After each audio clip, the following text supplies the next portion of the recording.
কে কে ওখানে? কে?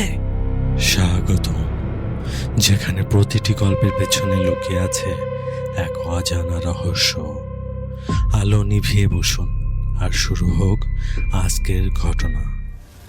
আগের পর্বে আমরা দেখেছিলাম অ্যাম্বুলেন্সের ভেতরের পরিস্থিতি ক্রমেই অস্বাভাবিক হয়ে উঠছিল।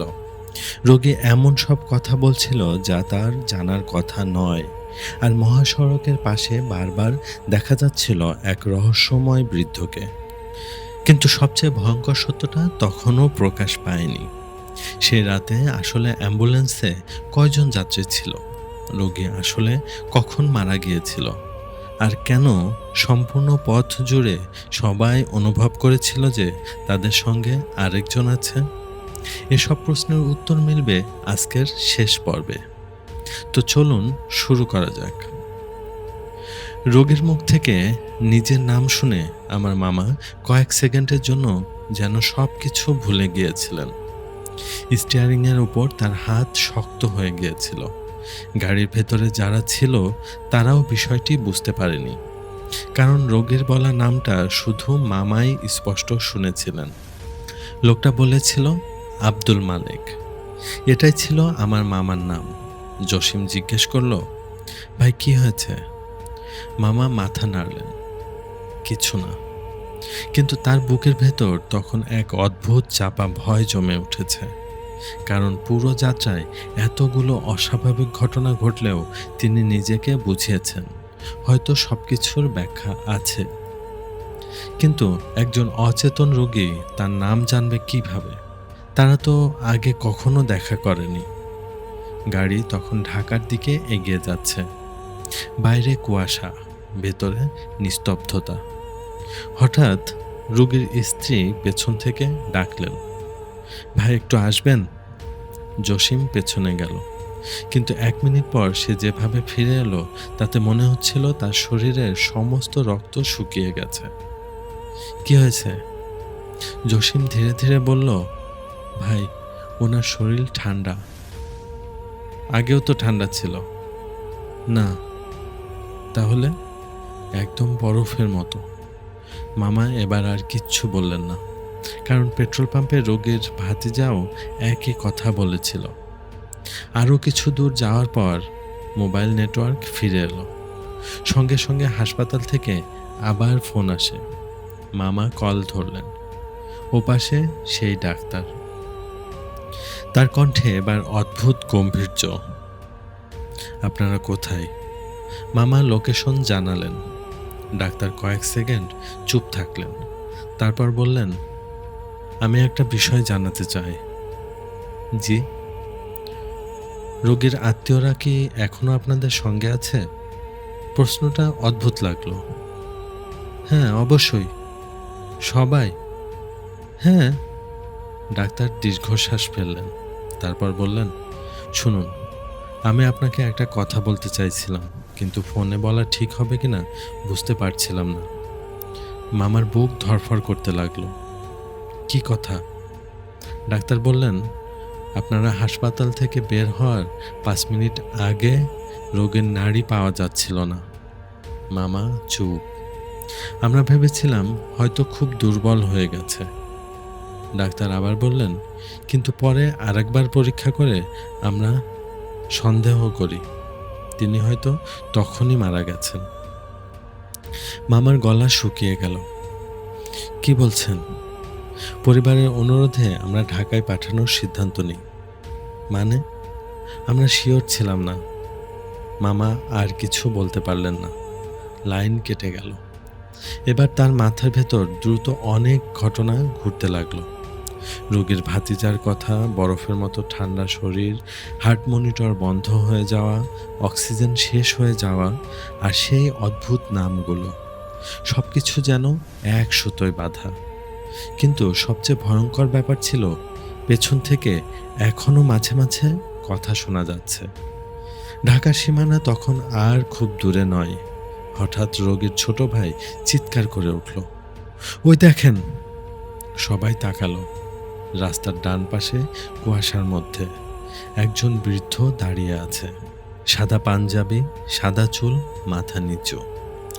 এই প্রথম শুধু একজন না, গাড়ির সবাই তাকে দেখল। মামা, জসিম, রোগীর স্ত্রীও। গাড়ির কাছে যেতেই লোকটা ধীরে ধীরে মাথা তুলল, আর তখনই সবার বুক কেঁপে উঠল। কারণ লোকটার মুখে কোনো আবেগ ছিল না, কোনো হাসি ছিল না। সে শুধু তাকিয়েছিল, যেন কারোর জন্য অপেক্ষা করছে। তারপর কুয়াশার মধ্যে মিলিয়ে গেল। 5 মিনিট পর অ্যাম্বুলেন্সের ভেতর থেকে হঠাৎ একটা শব্দ এলো। মনে হলো কেউ স্ট্রেচার থেকে নামার চেষ্টা করছে। জসিম পেছনে ছুটল, তারপর সঙ্গে সঙ্গে চিৎকার করে উঠল, ভাই! মামা গাড়ি থামালেন। সবাই পেছনের দরজার দিকে দৌড়ালো। দরজা খুলতেই সবাই থমকে গেল।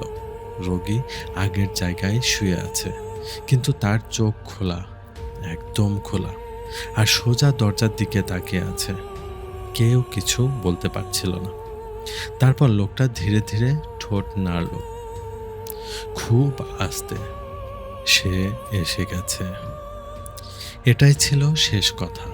এরপর তার চোখ বন্ধ হয়ে গেল চিরতরে। কয়েক মিনিট পরে তার ঢাকার হাসপাতালে পৌঁছে যায়। ডাক্তাররা দ্রুত রোগীকে ভেতরে নিয়ে যায়। পরীক্ষা নিরীক্ষা শুরু হয়। প্রায় 20 মিনিট পর একজন ডাক্তার বাইরে এলেন। তার মুখ গম্ভীর। তিনি বললেন, আমরা দুঃখিত। রোগীর স্ত্রী কেঁদে উঠলেন। কিন্তু এরপর ডাক্তার যে কথাটা বললেন সেটা শুনে সবাই স্তব্ধ হয়ে গেল। রোগী অনেক আগেই মারা গেছেন। মামা জিজ্ঞেস করলেন, কতক্ষণ আগে?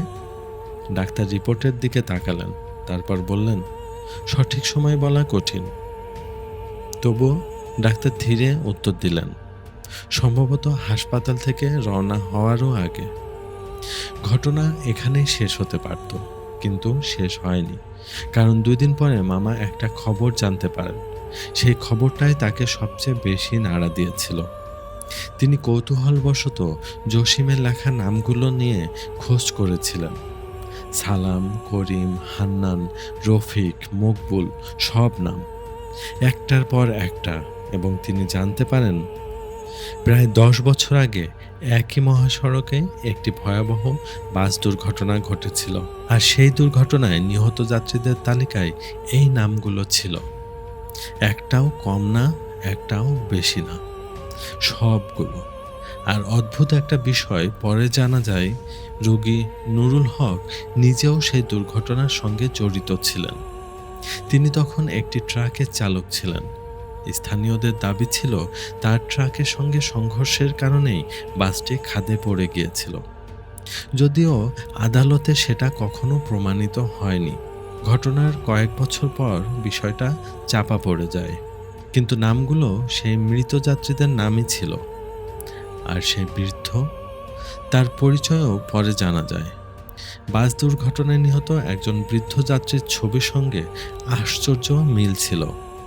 কমপক্ষে যারা ছবিটা দেখেছিল তারা তাই বলেছিল। মামা নিজে ছবিটি দেখেননি, তবে যারা দেখেছিল তাদের কয়েকজন কসম করে বলেছিল মহাসড়কের পাশে দাঁড়িয়ে থাকা মানুষটা আর ছবির মানুষটা একই। এই ঘটনার পর আমার মামা আর আগের মতো ছিলেন না। তিনি চাকরি ছাড়েননি, কিন্তু কয়েক মাস রাতের ডিউটি নেননি। আর একটা বিষয় তিনি সবসময় বলতেন, রাতের রাস্তায় অনেক কিছু দেখা যায়, বেশিরভাগ জিনিসের ব্যাখ্যা আছে, কিন্তু কিছু কিছু ঘটনা আছে যেগুলোর ব্যাখ্যা খুঁজতে যাওয়াটাই ভুল। কারণ সব প্রশ্নের উত্তর মানুষের জন্য নয়। আর সেই রাতের কথা মনে পড়লে তিনি এখনো বলেন, অ্যাম্বুলেন্সে 6 জন মানুষ ছিল, কিন্তু পুরো পথ জুড়ে তার মনে হয়েছে সেখানে একজন যাত্রী বেশি ছিল, একজন নীরব যাত্রী যে ঢাকা পর্যন্ত তাদের সঙ্গে এসেছিল। যদি এই ঘটনাটা আপনার কাছে ভয়ঙ্কর মনে হয়ে থাকে, তাহলে ভিডিওটিতে একটি লাইক দিন এবং আপনার মতামত কমেন্টে জানান।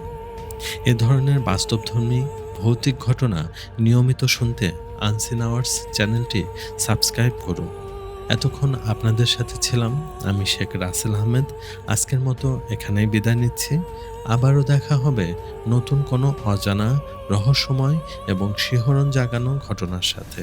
সে পর্যন্ত সকলে ভালো থাকবেন, সুস্থ থাকবেন।